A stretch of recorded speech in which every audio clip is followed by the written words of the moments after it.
Señoras, señores, colegas del Colegio Nacional, bienvenidos todos. En esta ocasión estamos reunidos para dar la bienvenida al Colegio Nacional al doctor Vicente Quirarte. Me acompaña en la mesa el doctor Eduardo Matos Moctezuma, quien dará respuesta a su discurso de ingreso. Los intereses del doctor Vicente Quirarte siempre han tenido que ver con la palabra. Su obra comprende la poesía y el ensayo, la narrativa y el teatro, el periodismo y la docencia. En todas estas disciplinas ha ofrecido miradas profundas y académicas, muchas veces en contra de los horizontes comunes y otras tantas abordadas con tal entusiasmo y divertimento que han acercado al público lector a temas de alto rango. Especialista en la literatura del siglo XIX y del XX, el doctor Quirarte es también un estudioso de la historia de México y conocedor de héroes y poetas. Baste mencionar las antologías mayores que ha preparado sobre Ignacio Manuel Altamirano, Guillermo Prieto y Francisco Zarco. También los escritos dedicados a Benito Juárez y Justo Sierra, y las conferencias y clases que ha dictado sobre los contemporáneos y los poetas modernistas mexicanos. Es también director de la colección Al siglo XIX, Ida y Regreso, editada por la UNAM, que cuenta con 60 volúmenes a la fecha sobre diferentes aspectos de esa centuria. Es autor de 64 libros, 150 artículos especializados, así como 95 capítulos en diversas obras. Fue director del periódico de poesía y fundador de la colección de poética El ala del tigre de la UNAM, que alcanzó más de 100 títulos. Vicente Quirarte es miembro numerario de la Academia Mexicana de la Lengua desde 2003 y ha recibido un gran número de reconocimientos, entre los que destacan el Premio Nacional de Poesía Joven de México Elías Nandino, 1979, por su libro Vencer a la Blancura, el Premio Nacional de Ensayo Literario José Revueltas, 1990, por El azogue y la granada, Gilberto Owen en su discurso amoroso, el Premio Javier Villaurrutia, 1991, por El ángel es vampiro, el Premio Sergio Magaña y el Premio Iberoamericano de Poesía Ramón López Velarde, 2011. De su trabajo como poeta, Hugo Gutiérrez Vega ha dicho que Vicente Quirarte demuestra que la poesía es un género literario que brota de las entrañas y circula por los más recónditos parajes del misterio humano. Pero me gustaría cerrar esta presentación con lo que escribió Rubén Bonifaz Nuño sobre su narrativa. Allí aparece el heroísmo elevado del combate, el humilde heroísmo cotidiano que da forma y aniquila la pobreza, la fatiga, la desesperanza, la evidente carga sensual de la vida, la muerte como la amenaza de la destrucción para lo inmediato. La multiplicidad de los recursos y de los niveles construyen y enriquecen su estilo, siempre claro y preciso el diálogo y el monólogo, la reflexión solitaria, el género epistolar, las distintas personas gramaticales para el narrador se suceden y se combinan de un continuo, aumentando su interés que en ningún caso disminuye y que se aprueba a cada caso de nuevos sentidos. En este día, el doctor Quirarte viene a sumarse a la lista de ilustres literatos que han formado y forman parte de esta institución. Doctor Quirarte, tiene usted la palabra.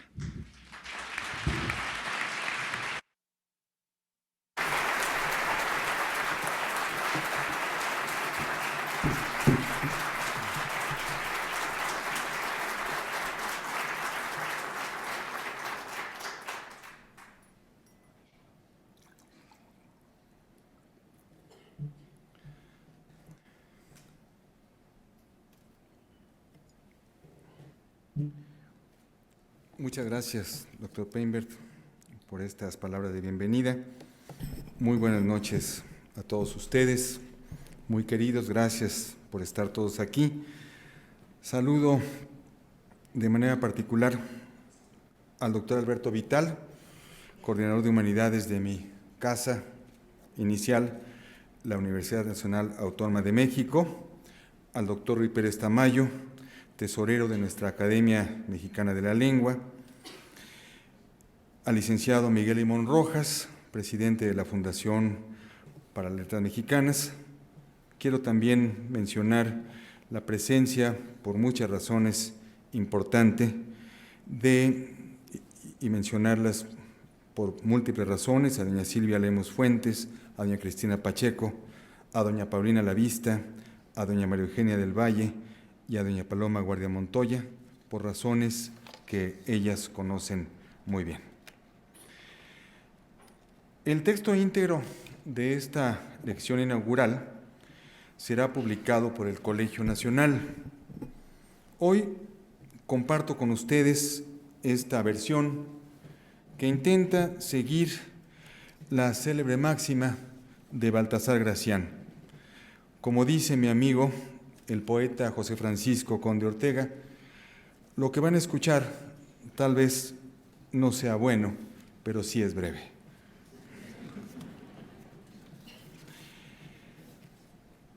La más elemental y renovada forma de celebrar los favores del mundo o la integridad humana puede contenerse en una sola palabra, espontánea, plural y obligatoria: gracias.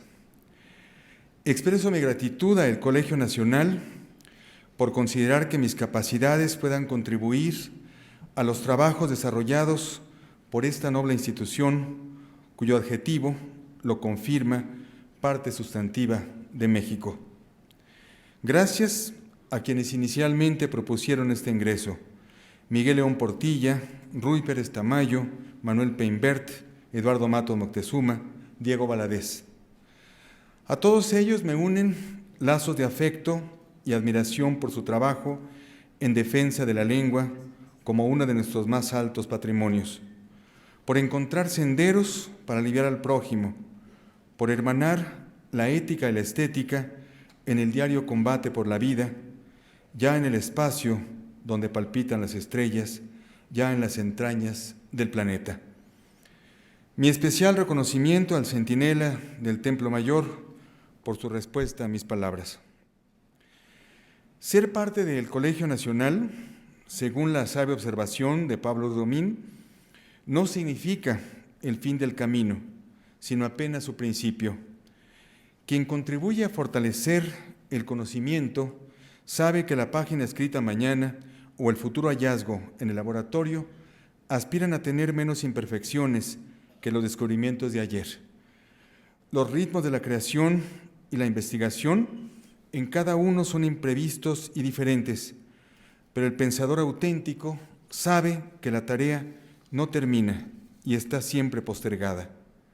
Concluido un deber, nos espera el estímulo del siguiente.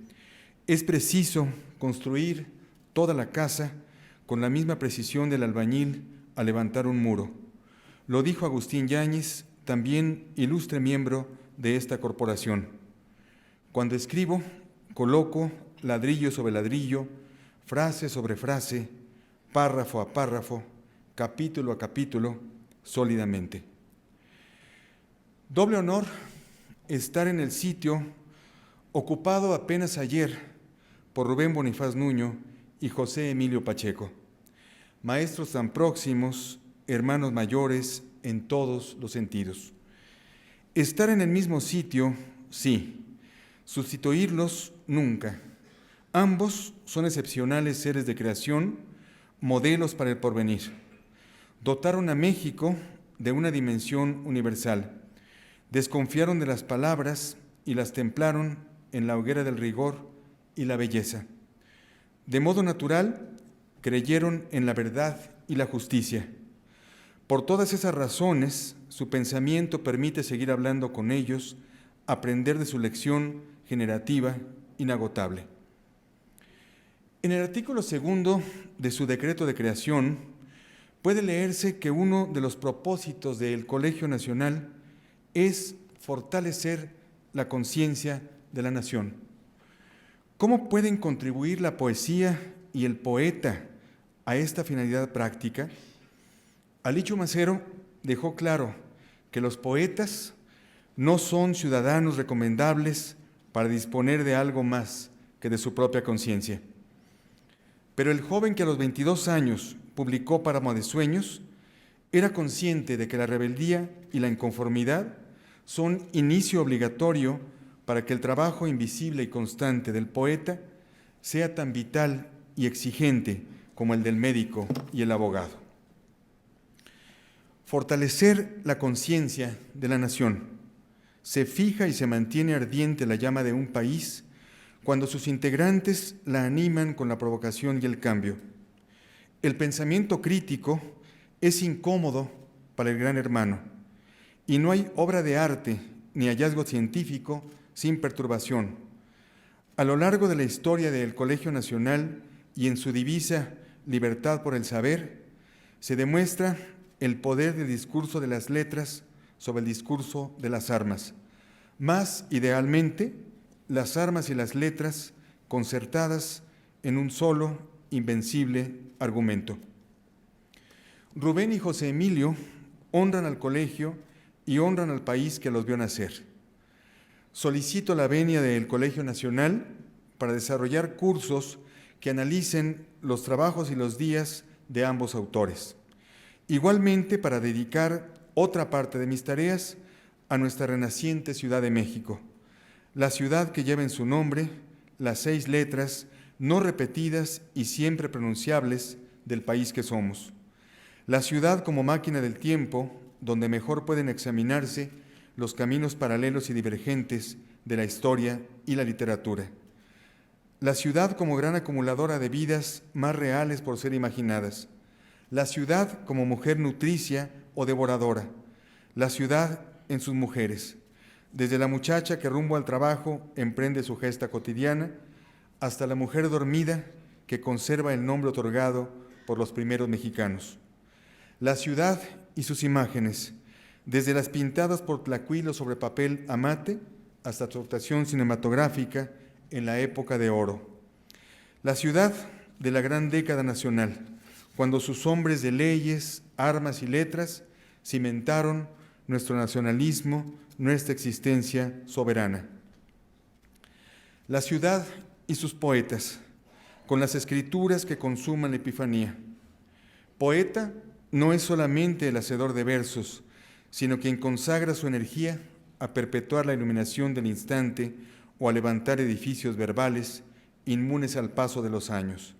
Carlos Fuentes, al celebrar en varias de sus páginas la diaria ceremonia del amanecer en la infame y milagrosa región más transparente. Fernando del Paso, al dar testimonio de la polifonía urbana a través del mendigo que camina las calles en compañía de su perro. Gonzalo Celorio, autor de la afortunada metáfora Ciudad de Papel, para todos quienes han contribuido a edificarla con palabras. Vicente Leñero, al observar la luz que se apaga tras la jornada laboral de su vecino, o la ventana iluminada de Sor Juana Inés de la Cruz en el convento de San Jerónimo, evocada por Genaro Estrada en breve y perfecta prosa. La lectura de las azoteas, emprendida por Valeria Luiselli. Ignacio Solares, al hacer la odisea de quien prefiere imaginar la ciudad prohibida antes que destruir su sueño. Eusebio Rubalcaba, que en su taller de reclusos encuentra otras formas de escribir la palabra libertad. La fascinación y el terror del personaje adolescente de José de la Colina, a punto de recibir la zarpa de la pantera. La pesca que Cristina Pacheco hace en el mar de historias de una ciudad que todas las contiene. La pasión inteligente de Ignacio Padilla al hacer la relación fragmentaria y puntual del terremoto de 1985. Bernardo Esquinca, al develar con prosa hechicera rincones ignorados de la ciudad fantasma.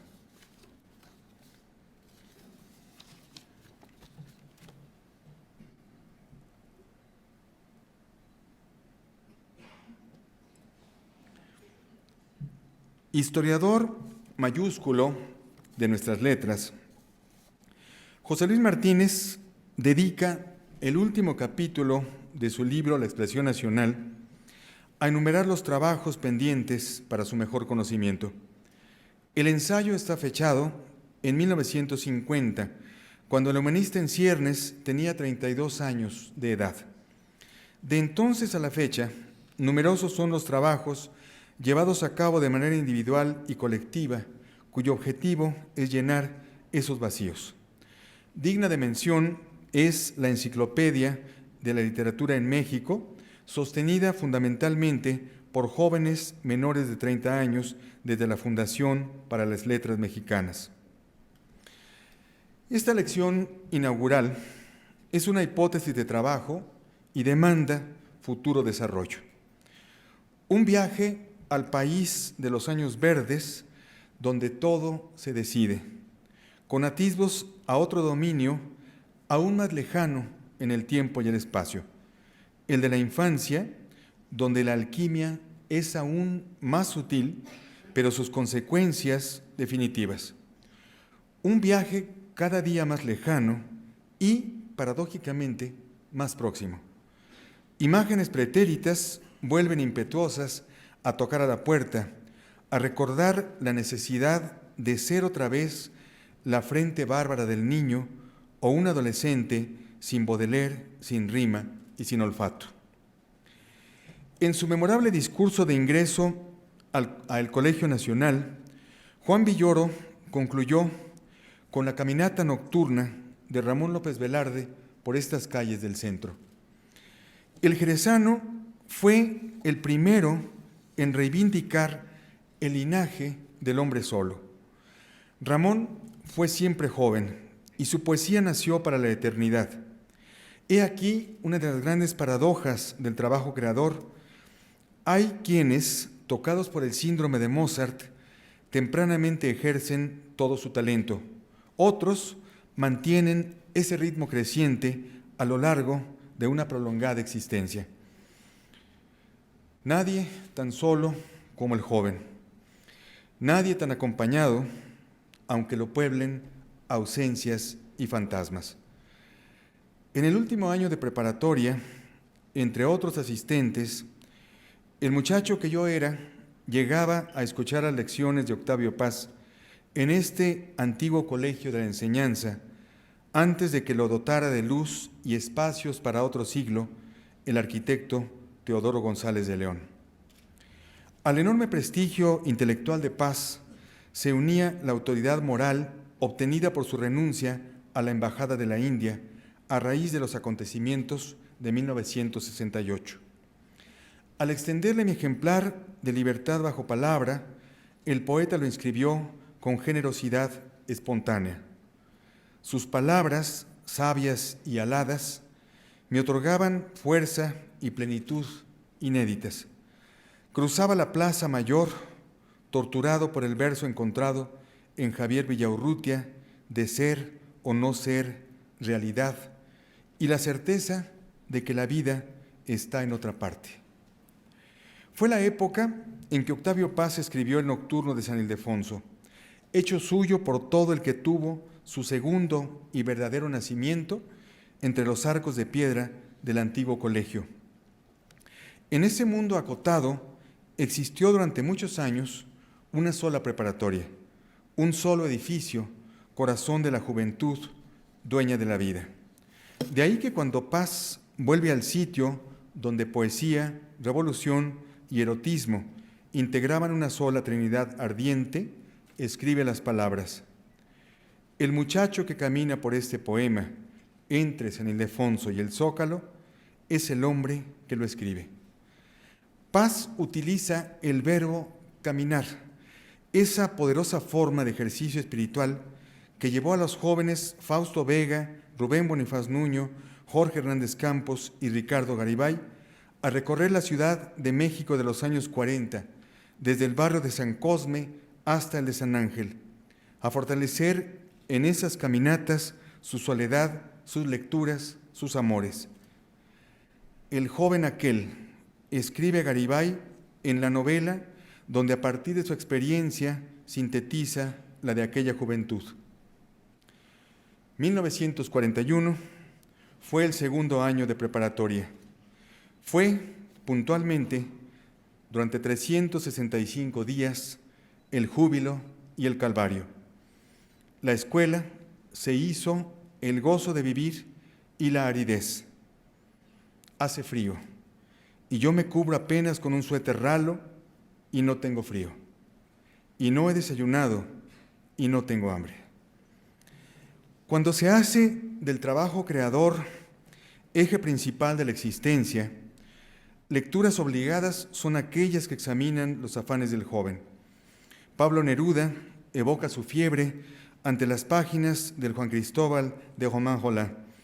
Con la misma pasión acudimos a la pregunta sin respuesta en los cuadernos de Malte Larrebrige o a las cartas a un joven poeta de Rainer Maria Rilke, a El diablo en el cuerpo de Ramón Jadiguet, a El juguete rabioso de Roberto Arlt, a Los niños terribles de Jean Cocteau. James Joyce puso todas las cuerdas en su sitio al consagrar su primera novela, desde el título, a la anatomía del joven artista, como también lo hizo Marcel Proust en las páginas de Jean Santey.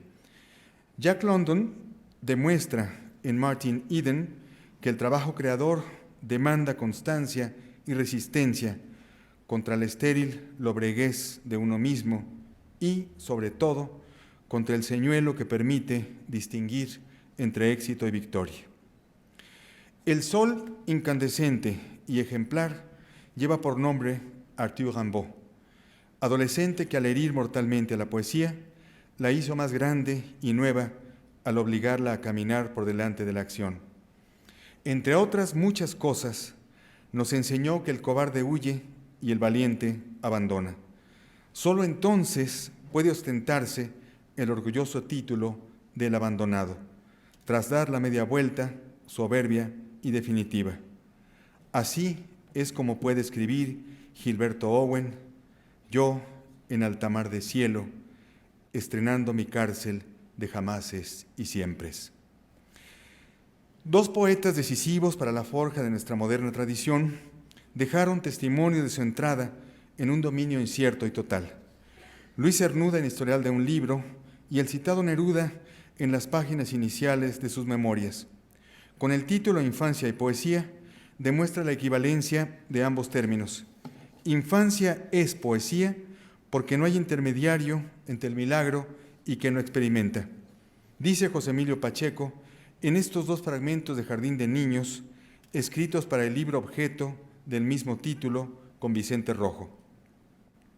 Pero el niño reinventa las palabras y todo adquiere un nombre.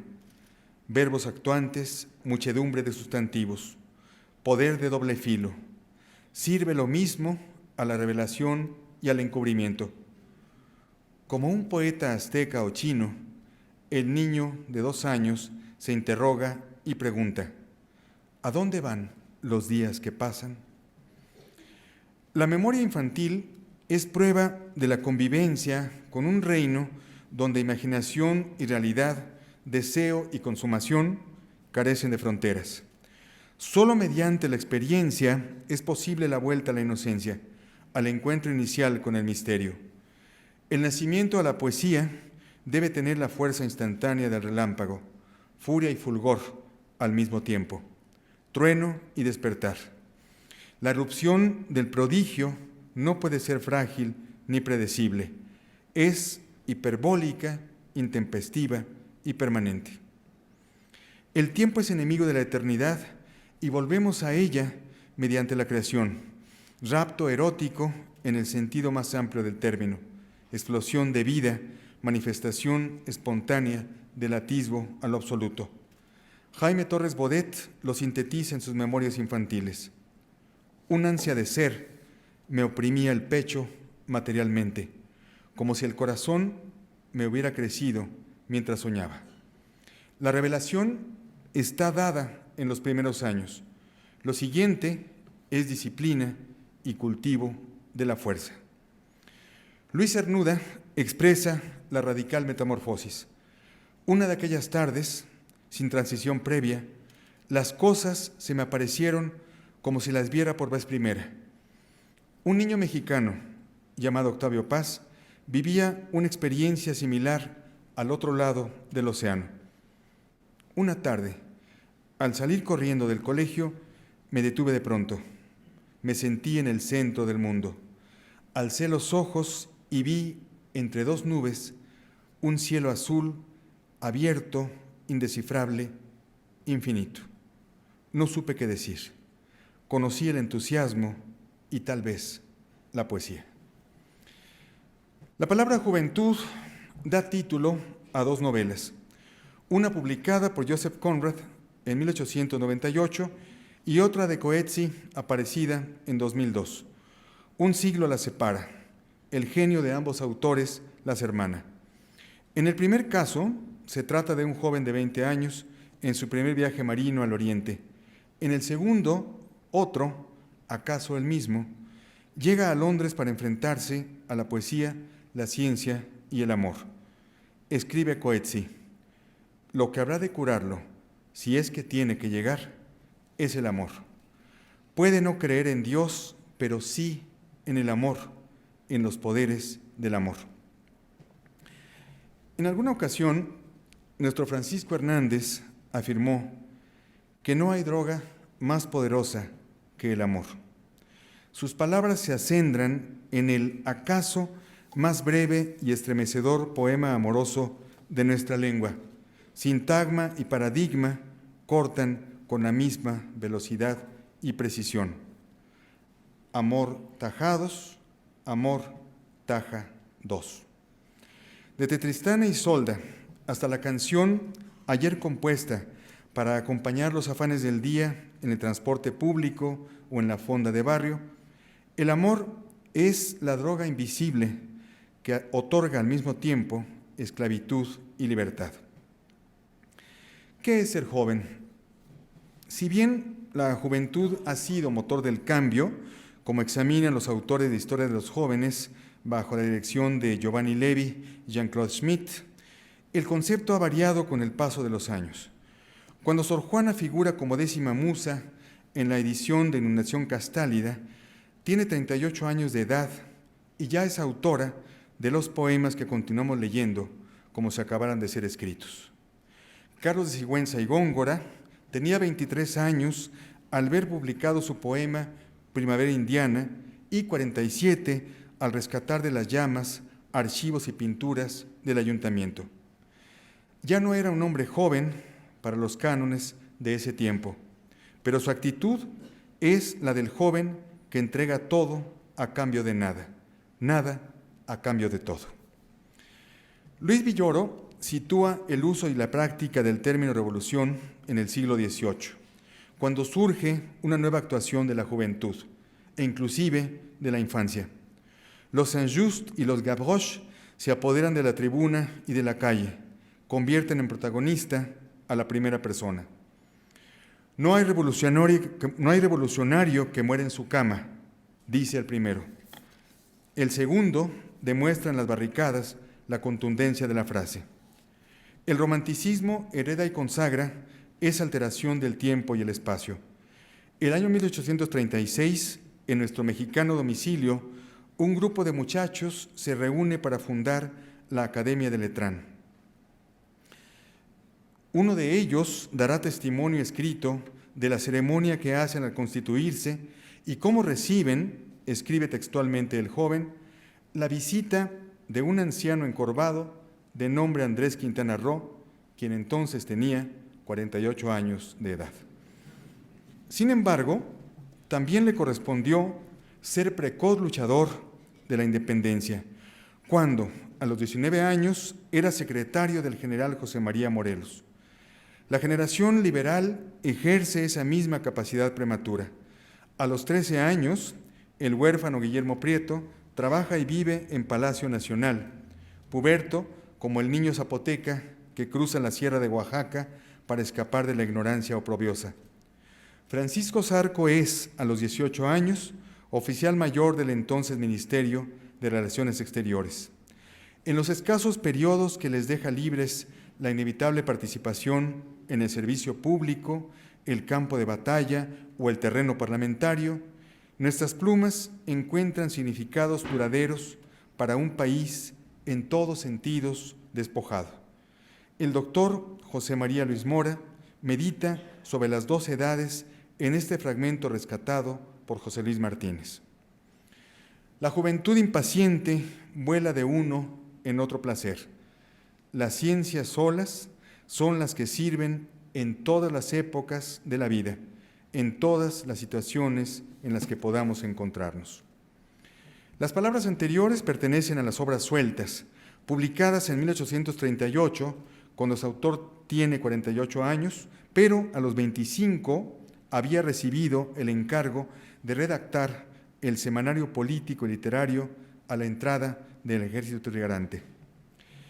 El año del triunfo de la República, que el próximo llegará a su sesquicentenario, el coronel Ignacio Manuel Altamirano tiene 33 años y se siente viejo. Concluida la lucha armada, otras formas de acabamiento amenazan a nuestros poetas. El integrante más joven de Revista Moderna y responsable de su número inicial, José Bernardo Couto, no llegó a los 21 años de edad. Su personalidad y sus visiones lo hacen un autor cada vez más buscado por nuevos y numerosos lectores. Manuel Gutiérrez Nájera fue un infatigable galeote de la pluma que en su temprana muerte, a los 36 años, vio cumplirse la consigna de una estrofa de nuestro patrimonio espiritual que bien puede vestir el traje de luces del danzón o del bolero. Morir y joven, antes que destruya el tiempo aleve la gentil corona. Cuando la vida dice aún, soy tuya, aunque sepamos bien que nos traiciona. Más cercano a nosotros, en tiempo y expresión, López Velarde hace eco a la profecía en él también cumplida. Señor, Dios mío, no vayas a querer desfigurar mi pobre cuerpo, pasajero más que la espuma de la mar.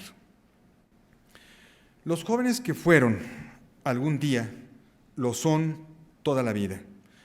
Los iniciadores del siglo XX son rebeldes, aunque su labor ascendente, constructora, institucional en el tiempo, nos lleve a olvidar que alguna vez fueron jóvenes. A esa intensa inconformidad se deben las páginas de Ulises Criollo, la mutilación que da como resultado la más grande oración paterna de nuestras letras. La antorcha portada por el joven Martínez Guzmán en pleno porfiriato lo llevará a ser el más alto novelista de su tiempo. Aquella generación incorporó el término juventud a su Ateneo, como testimonio de que lo nuevo era un grito de guerra y una forma de reivindicación.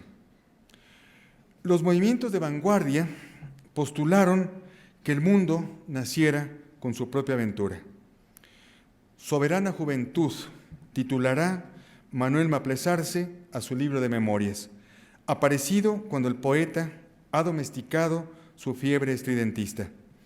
No lo acompañaron en esa rendición Arqueles Vela y Germán Listar Zubide, fieles hasta la muerte a la heterodoxia de sus años mozos.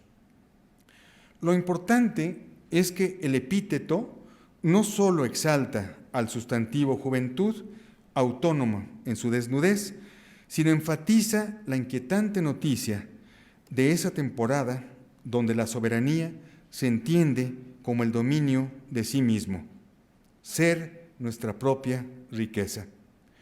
Podemos compartirla y quedarnos aparentemente sin ella. Sufrir derrotas que a la larga son las mejores victorias. Solo el tiempo demuestra la magnitud, los beneficios y alcances obtenidos gracias al honor de ser vencido. Juan Rulfo, ese gran creador que todo lo hizo en su juventud, afirmaba que lo más importante del mundo es la tranquilidad. Puede ostentarse ese lujo cuando se está de vuelta de todos los combates, cuando se ha tenido valor para ser arrastrado por la ola de la gran pasión que nos está destinada. Javier Villaurrutia lo asentó en frase lapidaria: un escritor deja de ser joven cuando comienza a escribir lo que hace en vez de escribir lo que desea. En una misma generación, los autores tienen distintos procesos creativos. Un ejemplo, Carlos Pellicer y José Gorostiza. Sus pasos infantiles tendrán por escenario las mismas calles y el mismo cielo de San Juan Bautista de Villahermosa. Habrán de librar batallas semejantes contra sí mismos y contra la mezquindad de su entorno. Sin embargo, sus armas para el combate perdurable, el de la poesía que vence al tiempo, serán tan diferentes como sus personalidades. Discreto, interior, de pocas palabras, José Gorostiza. Solar, narciso y desbordante, Carlos Pellicer. Uno traza cuidadosamente en el papel las notas que conformarán su futuro poema sinfónico, consciente de que la poesía es arte de sustracción y reticencia. Otro inunda cuadernos y hojas sueltas con versos desbordantes que desde su primer trazo parecen confirmar la existencia de la inspiración, el ángel y el milagro. En siglos anteriores, el promedio cronológico y la calidad de vida eran menores que ahora. Pero es preciso tener en cuenta que en la segunda mitad del siglo XX, a los 32 años de edad, Salvador Elizondo escribe Farabef para transformar radicalmente las formas de narrar. A los 33, Bonifaz da a la luz Los demonios y los días, otorga voz al hombre de la calle y hace entender que los armados son los que nada tienen. A los 31, Juan José Arreola publica Varia Invención, cuyo título constituye la poética de la feliz promiscuidad genérica. A los 25, Rosario Castellanos defiende su tesis sobre la educación femenina, la misma edad a la que Jaime Sabines irrumpe con la feroz ternura de su libro Oral.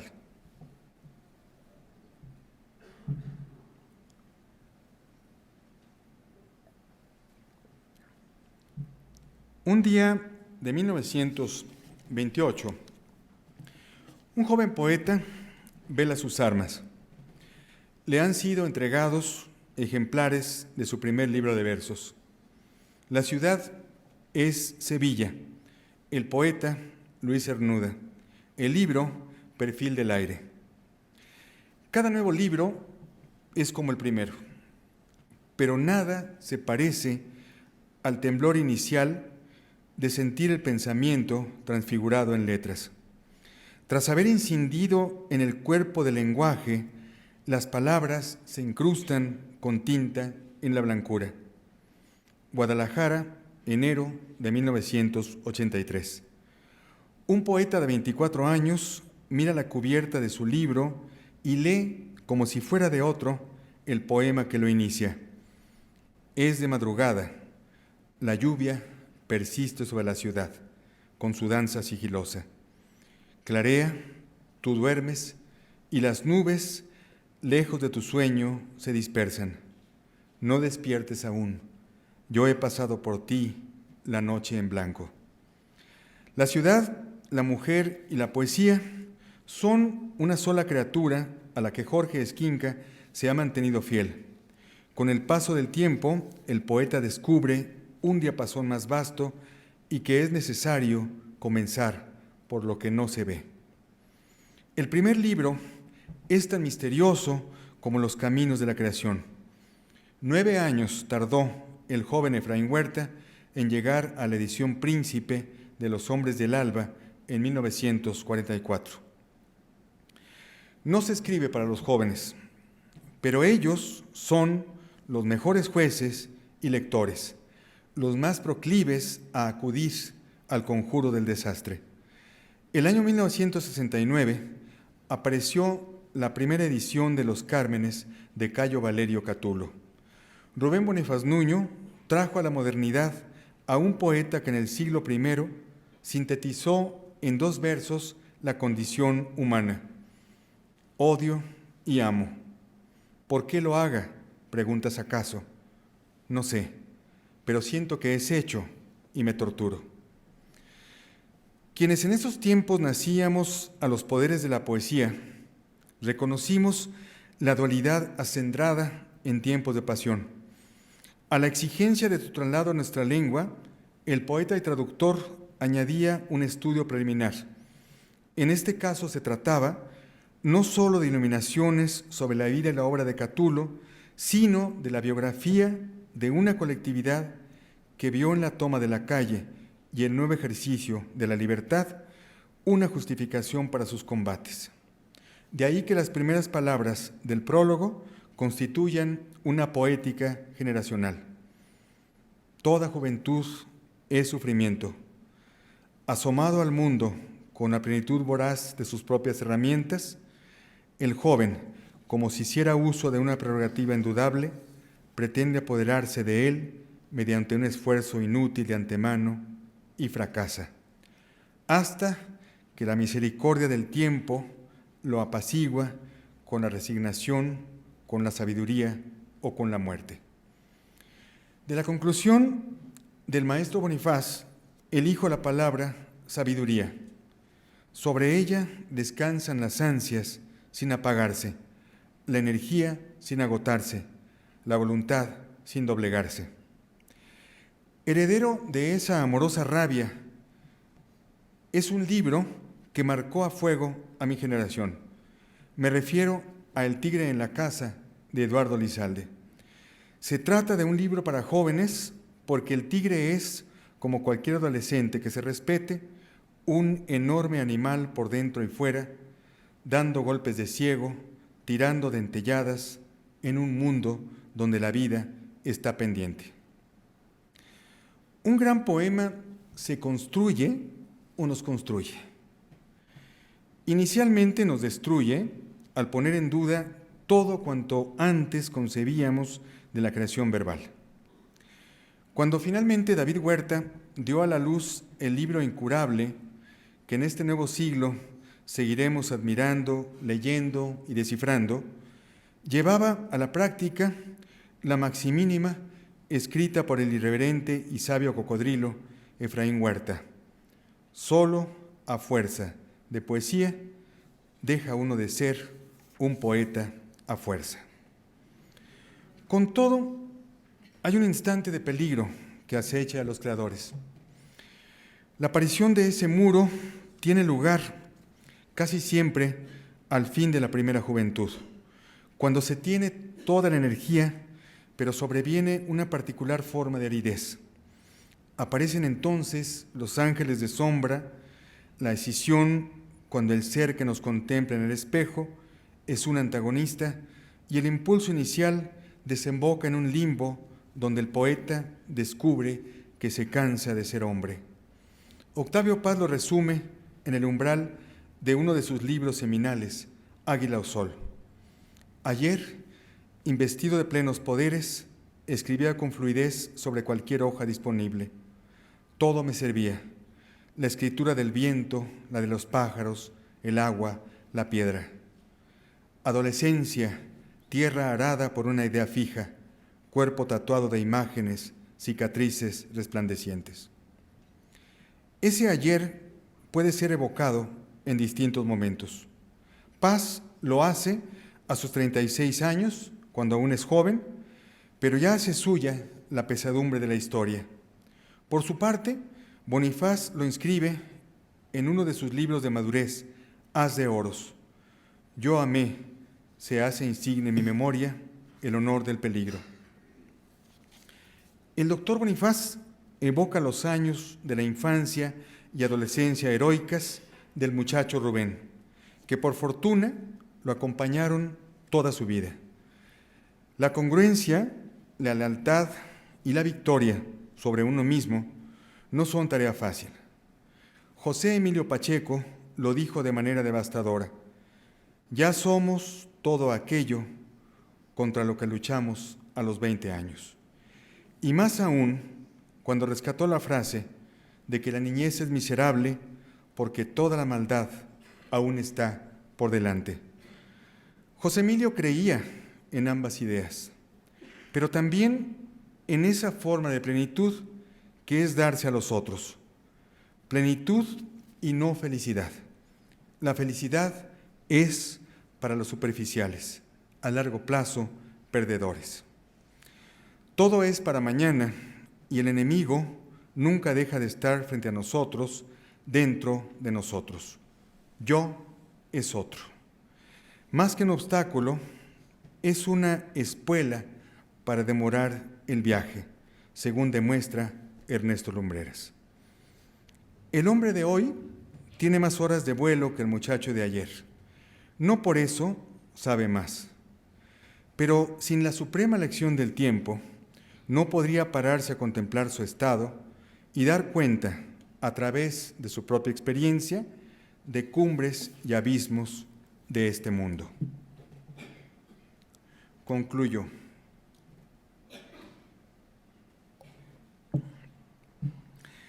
El muchacho que camina por este poema, entre San Ildefonso y el Zócalo, es el hombre que lo escribe. ¿Cómo se logra la fidelidad a ese muchacho?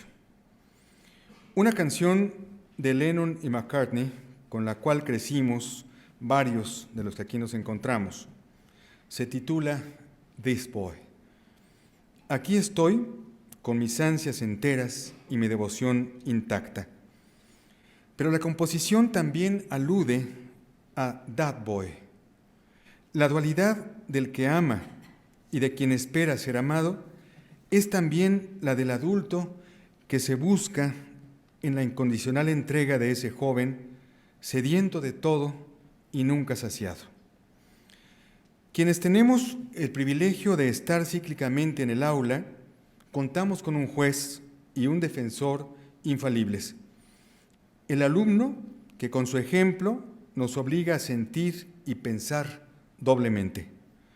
Obras de jóvenes ya están fundando este siglo XXI y un día próximo, en este mismo recinto, estarán los autores de libros decisivos como Los Ingrávidos, Canción de Tumba, Mi nombre es Hokusai, Hasta aquí o Mudanza. Una de las grandes obsesiones de Oscar Wilde era el paso del tiempo. Cada día de su cumpleaños, como forma de exorcismo, vestía de temible luto ceremonioso y sentenciaba: todos nacemos reyes, y la mayor parte muere en el exilio como los reyes. De modo natural envejecemos, y el mundo es cada día más joven que nosotros. Pero podemos combatir y vencer la soledad o aprender a vivir en ella con su hermano el silencio. El secreto no es ser joven, sino mantener la inconformidad ante la idea que no prospera, la frase mal articulada, el proyecto superior al pensamiento. A tu vejez solar llego ceñido del laurel invisible de ser joven. Son versos de Carlos Pellicer en la Oda a Díaz Mirón. El poeta de 30 años se aproxima a la senectud solar e irradiadora de quien ya vive en la inmortalidad y formula una de sus mejores metáforas. Gracias al trabajo creador, reverdece el laurel invisible de ser joven. No la juventud forzada y patética, sino la juventud acumulada que demuestra Miguel León Portilla, capaz de planear ahora la traducción de Huertatoli inéditos con la misma sabia pasión con que su joven madurez dio a la luz 13 poetas del mundo azteca. La capacidad acendrada en la diaria, libre y siempre nueva llegada al laboratorio, como escribe Ruy Pérez Tamayo en ese pequeño gran libro titulado 10 razones para ser científico. El muchacho que traspasaba el umbral de este colegio nacional nunca pensó en estar ante ustedes muchos años después, en este mismo espacio y en esta circunstancia. Pero siempre ha querido mantenerse fiel a los apetitos e ideales de entonces. Lealtad y gratitud particulares a ese joven talabartero que trabajaba hasta las altas horas, mal nutrido, pero alimentado por una luz más invencible que su hambre. Obligación de quienes a la palabra nos debemos es ofrecer visiones panorámicas, desbrozar el camino y hacer más vasto el horizonte. En la plenitud de sus poderes, Rubén Bonifaz Nuño escribió: recuérdame tal como fui al cantarte, cuando era yo tu voz y tu escudo, y estaba sola y te sirvió mi mano. Son versos dedicados naturalmente a una mujer, pero también a la poesía, la nación y la tierra, todas verdades femeninas, honradas y enaltecidas en las palabras del poeta. Invoquemos esa bandera para escribir los días por delante. Si logramos hacerlo, se habrá cubierto la mitad del camino. Muchas gracias.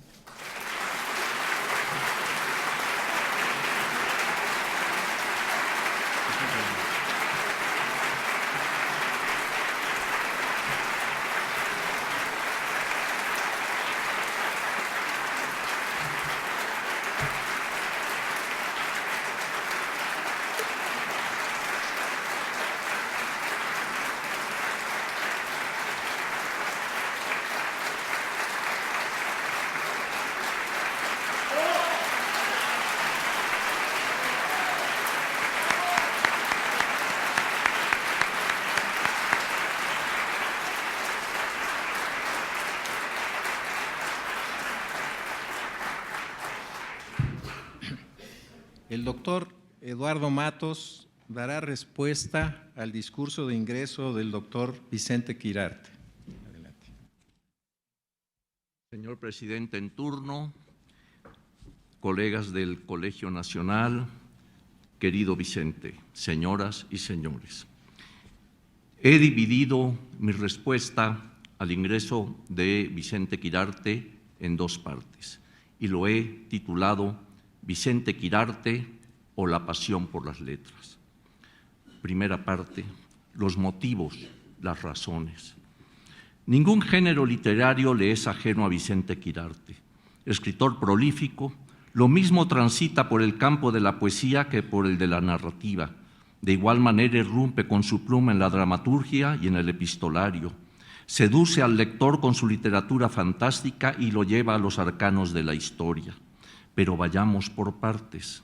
Su producción poética le ha merecido reconocimientos de los más grandes escritores contemporáneos que supieron encontrar en la flor y el canto de Vicente las esencias abismales de interiores ocultos que se abren paso para dar paso al poeta.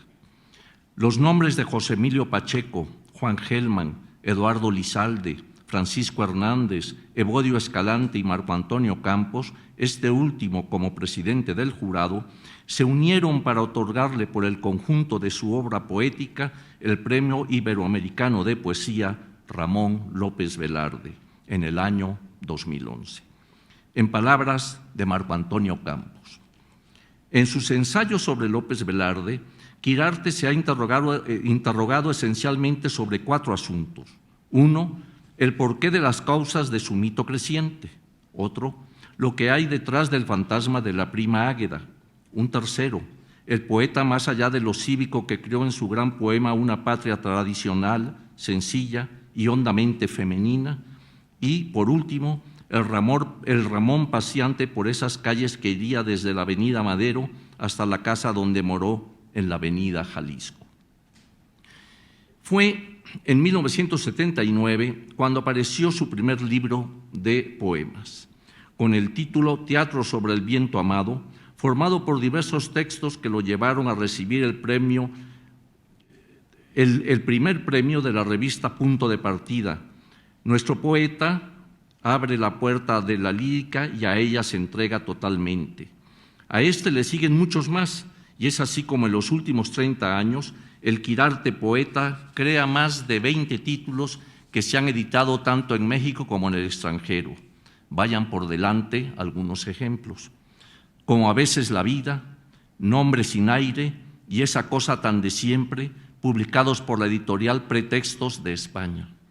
En Colombia aparecieron cicatrices de varias geografías, enseres para sobrevivir la ciudad y el cuaderno de Aníbal Egea.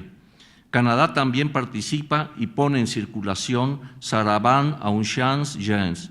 Para quienes no gustan de perderse en búsqueda de libros, pueden consultar su obra poética hasta 1999, reunida en la colección de poemas y ensayos de la UNAM en el año 2000. Aquí vale la pena resaltar algunos de los premios que sobre su poesía le han sido otorgados, aparte del ya mencionado Ramón López Velarde. El Premio Nacional de Poesía Francisco González León por su obra Vencer a la Blancura, editado en 1979 por Premiá.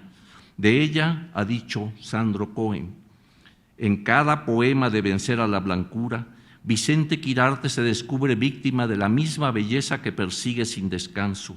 Los objetos renuncian a su calidad de materia inerte y se transforman en seres desafiantes a los que el poeta se abre incondicionalmente para llegar así a la meta que fatalmente se propone: unirse al fuego, vencerlo o perecer en la lucha.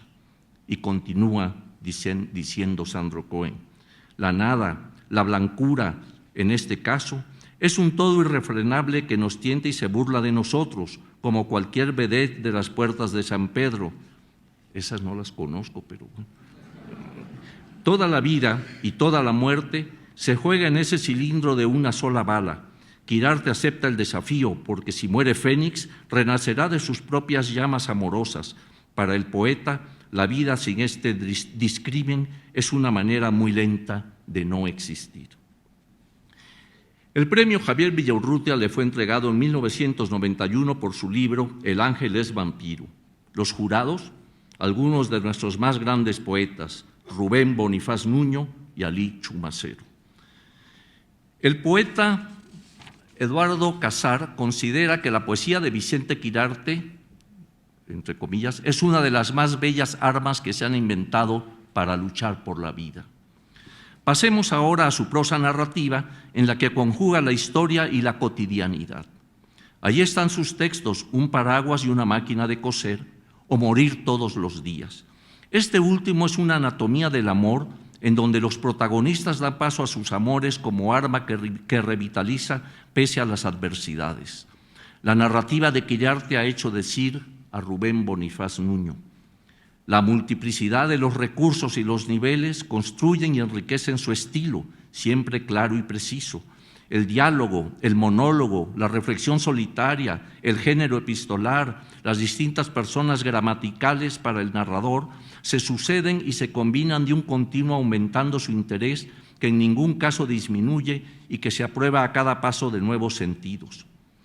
El lector de estos cuentos, huésped del mundo evocado por su autor, se le entrega sin trabajo porque se siente que no lo está engañando. Amante de la Ciudad de México, Vicente penetra en ella y recorre sus calles para darnos su elogio de la calle, biografía literaria de la Ciudad de México, o los ensayos que forman Amor de Ciudad Grande. Fue un privilegio para mí participar junto con Vicente y Ángeles González Gamio en los recorridos citadinos que dieron por resultado el libro México 2012, en donde volvimos a transitar por las viejas calles del centro de nuestra ciudad, al igual que lo hicieran siglos atrás aquellos tres personajes, Zamora, Suazo y Alfaro, surgidos de la mente de nuestro primer cronista, Francisco Cervantes de Salazar.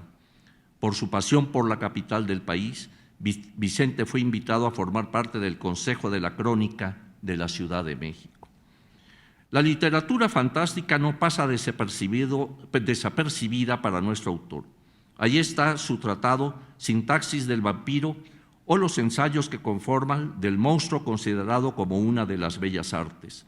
También nos ha dado, junto con Bernardo Esquinca, Ciudad Fantasma, antología del relato fantástico en la Ciudad de México, siglos XIX-XXI, y actualmente se encuentra en prensa el libro Vampiros de esta lengua, en donde se reúnen una serie de escritos originalmente en español desde el siglo XVIII hasta el día de hoy. Más recientemente, Quirarte nos ha dado su ensayo autobiográfico La Invencible, en donde reconstruye el diario devenir y los trabajos del historiador Martín Quirarte. De esta obra señala Claudio Isaac. La Invencible es una pieza trazada con extrema precisión, de una delicadeza espiritual que invade al lector y lo deja plegado ante lo que tiene por decir sobre el personaje y su circunstancia.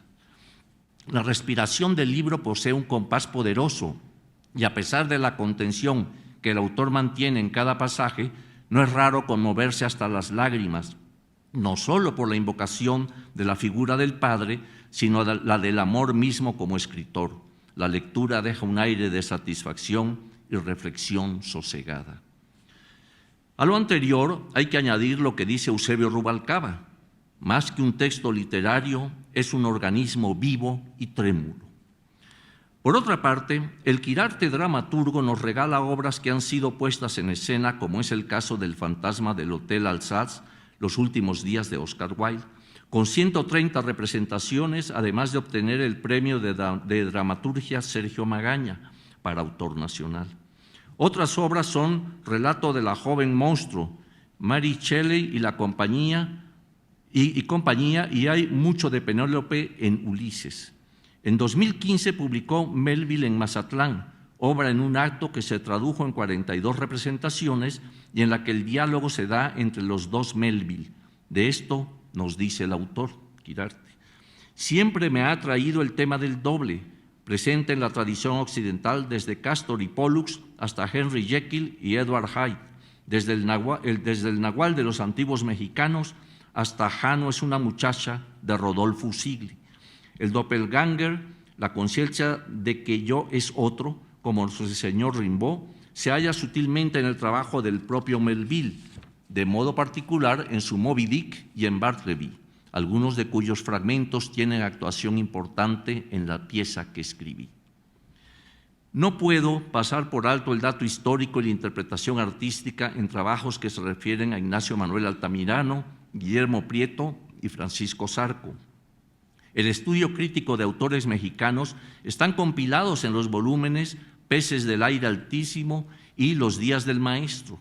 La relación entre historia y literatura ha quedado plasmada en el libro Vergüenza de los héroes, armas y letras de la guerra entre México y Estados Unidos. El tiempo me impide extenderme más acerca de la obra escrita, ya en verso, ya en prosa, de Vicente Quirarte. Solo añadiré que tiene 64 libros de su autoría y 150 artículos diversos, a lo que habría que añadir la dirección que ha tenido de varias colecciones que aún siguen dando publicaciones de temas relevantes de diferentes autores. A ello habría que sumar su labor docente tanto en México como en el extranjero, además de un buen número de conferencias dictadas en varios países. La rica y variada producción literaria del autor llevó a distinguidos hombres de letras a galardonarlo con reconocimientos como los ya mencionados. Ellos supieron encontrar en su lírica y en su prosa los valores de calidad necesarios para considerarlo como uno de los más destacados escritores de nuestro tiempo. Todo lo anterior fue razón suficiente para que Vicente Quirarte fuera elegido como miembro del Colegio Nacional. Segunda parte, y más breve. El laurel invisible. Así titula él precisamente su cátedra que escuchamos hace un rato.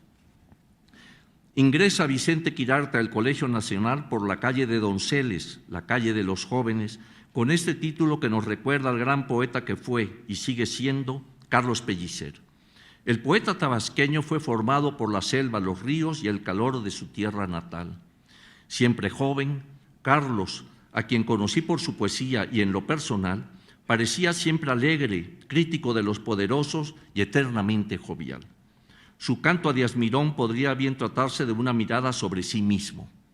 Cito: a tu vejez solar llegó ceñido del laurel invisible de ser joven. Hay quienes permanecen jóvenes y el tiempo no pasa en ellos, y hay quienes buscan el elixir de la eterna juventud y nunca la encuentran. Ya mencioné a Pellicer en el caso del primero, y recordemos a Dorian Gray empeñado en mantener su juventud que finalmente se convierte en tragedia en la pluma de Oscar Wilde. Quirarte nos brinda en su discurso de ingreso no aquella inútil batalla contra el tiempo, sino la precocidad de jóvenes literatos cuyo poder creativo se manifestó desde tempranos momentos y, pasado el tiempo, conservaron su espíritu joven. Comienza por recordarnos a Rainer Maria Rilke con las cartas a un joven poeta. Es precisamente en estas cartas donde el autor de las elegías de Duino nos habla de los jóvenes y de la soledad, y Vicente nos dice: nadie tan solo como el joven, nadie tan acompañado, aunque lo pueblen ausencias y fantasmas. El mismo Quirarte nos advierte, siguiendo a Baudelaire: la poesía es infancia recuperada. No puedo ni debo extenderme más en lo que ya hemos escuchado de manera clara en boca de Vicente Quirarte, a quien incluiría como el eterno joven que a los 25 años publica su primer obra poética. Cuando me correspondió dar la bienvenida en este recinto a Juan Villoro, pregunté: ¿qué hace un arqueólogo respondiendo a un literato? A los arqueólogos y a los poetas, querido Vicente, nos es dado el poder de buscar en el tiempo y encontrar lo que fue. En mi libro, El rostro de la muerte, expresé en algún momento: Dante, a través de la poesía, viajó al infierno cristiano acompañado de Virgilio. Cristo bajó a los infiernos y resucitó entre los muertos, según lo señala el credo. Y Quetzalcóatl alcanzó también el privilegio de ir al lugar de los muertos en el mundo prehispánico. Solo aquellos seres investidos de un carácter de héroes o sagrados, y el poeta lo es, logra traspasar la tenue cortina que separa lo vivo de lo muerto, pero nadie más. El viaje que hoy emprendemos nos permitirá dos cosas: remontarnos varios siglos atrás en esa moderna máquina del tiempo que es la arqueología, pues al arqueólogo también le es dado recuperar el tiempo ido por medio de las excavaciones, y además llegar al mundo de los muertos, en donde encontraremos los rostros que fueron y que nos ven con ojos pétreos a través del tiempo mismo. Como se ve, no hay distancia entre el poeta creador y quienes andamos en busca del tiempo perdido. Tu pluma traza el devenir del presente con base en el pasado. Nosotros, los arqueólogos, buscamos el pasado para transportarlo al presente. Se trata simplemente de dos formas de ver el tiempo. Querido Vicente, hoy traspasas el umbral de esta casa a la que han pertenecido muchos de aquellos que de la palabra han hecho su razón de ser. Estas paredes han sido testigos de las andanzas de quienes te precedieron en el Colegio Nacional. Ahora te toca a ti tomar la estafeta y emprender el camino que se extiende amplio, generoso, en espera de tu decir. Ingresas por sobrados méritos y tus palabras han llenado este espacio. Corresponde ahora a nuestra institución hacer que esas palabras salgan de este recinto y recorran las calles para llegar finalmente a la conciencia de los hombres. Muchas gracias. Ahora sí, invitamos a pasar el comentario.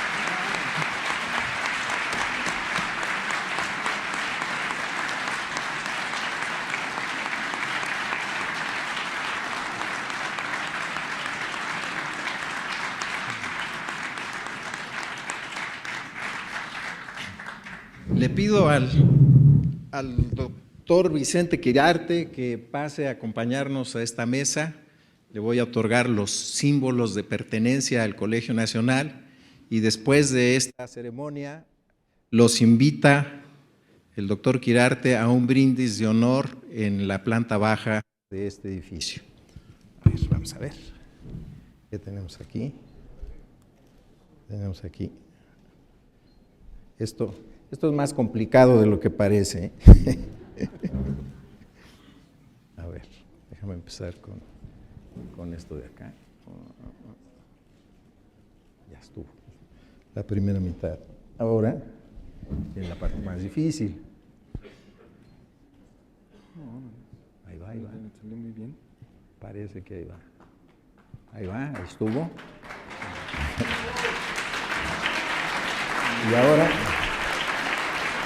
aquí abrimos aquí se lo enseñas al público. Bueno, si quieren lo leo, déjenme leerlo. El Colegio Nacional, por cuanto don Vicente Quirarte Castañeda, por sus contribuciones al conocimiento y la cultura, se ha hecho digno de las más altas distinciones, Se le otorga el presente diploma que lo acredita elegido por su consejo en sesión del 5 de octubre de 2015 como miembro de la institución creada por decreto del 8 de abril de 1943 con el fin de fomentar y difundir en sus formas superiores la obra de la cultura patria, dado en México en su sede a los 3 días del mes de marzo de 2016. El secretario Fausto Cerón Medina, el presidente en turno Manuel Peinbert Sierra. Pues felicidades nuevamente. Un cierre que esté aquí me honra muchísimo. Muy bien. También es.